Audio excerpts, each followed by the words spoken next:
If you're like me and you grew up with unrestricted internet access, then firstly, I hope you're okay, and secondly, you've probably come across the infinite void of Flash animations. For an entire generation, these things were some of the most viral videos on the internet, giving birth to nostalgic classics such as Badgers, Animator vs. Animation, Peanut Butter Jelly Time, and Raining Tacos, just to name a few. And for those who weren't around to see it, a Flash animation is referring to the videos made on the older version of the now renamed Adobe Flash. Today we'll be taking a look back at the culture of the homemade Flash animations that may not look too good by today's standards, but absolutely ran the early 2000s with their virality even predating the website you're watching this on. But with this being such an exciting time for new internet videos, why did Flash animations of all things create such a big impact? Why did their monopoly over the internet last so long, and what caused them to seemingly go extinct? The year is 1996, and the software company FutureWave had just released their new software called Future Splash Animator, which are two names that most people go their whole lives without hearing, but the impact that this software had on the internet was monumental. It allowed for the first time web developers to feature more advanced graphics on their websites, but also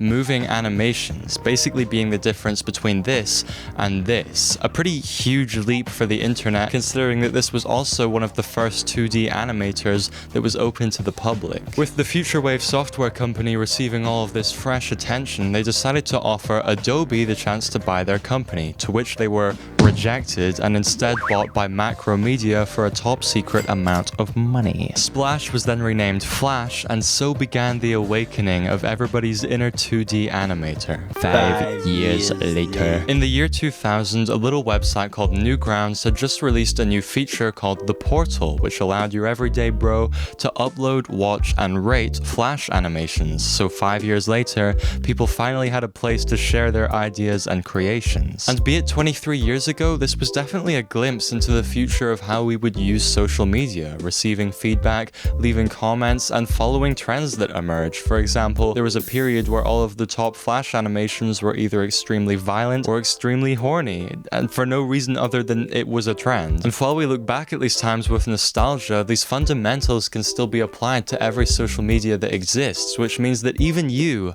could leave a like and a comment on this video if you wanted to. During this time, video games that were made using Flash and Flash animations were probably the internet's most widely spread form of homemade entertainment, because back then, it definitely wasn't common to have a camera in your pocket at all times, especially one that used the internet. So it made sense that the supply of Flash animations and aspiring animators would absolutely skyrocket. Fast forward to 2005, the Flash era was still absolutely slam dunking the internet, and with the release of YouTube just around the corner, Adobe was thinking, oh shoot, maybe we should have bought Flash.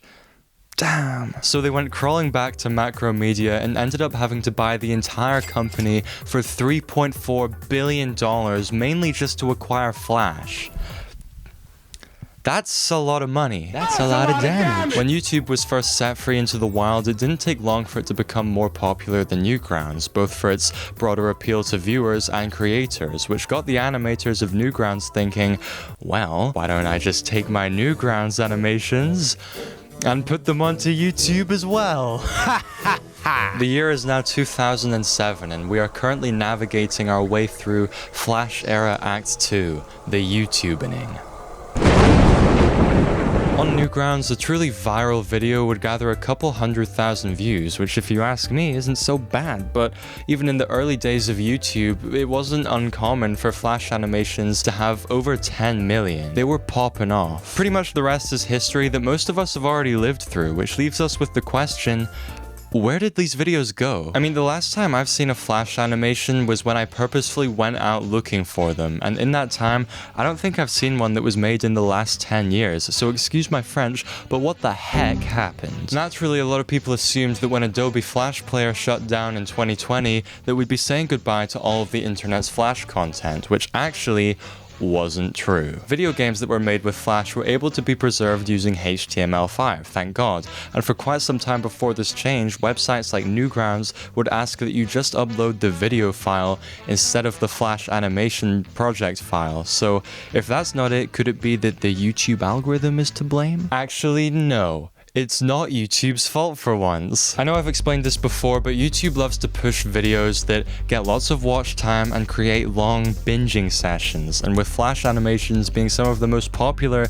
and bingeable content on the website, it wouldn't make sense for YouTube to murder their own baby, metaphorically speaking. Honestly, I think the real reason that Flash animations went off the grid is because they didn't. Think about it, the odd ones out. Jaden animations actually happened. Those scary storytime YouTube channels, Flash animations never disappeared.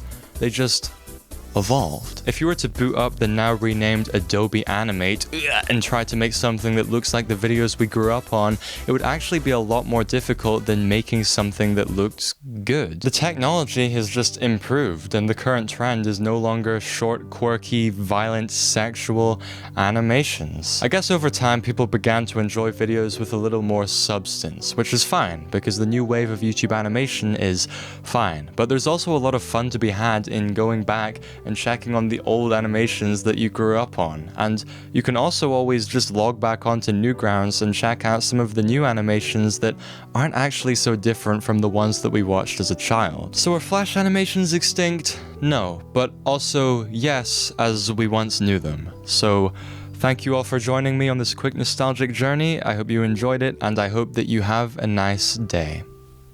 Yo, what's up? It's JCam, and I'm back. I just made a new video that slaps. Please tell me that you'll share it with a friend or your dad. The last video's numbers are pretty bad. Kenny McGee, stop bullying me, brush your teeth. We got Twitter beef.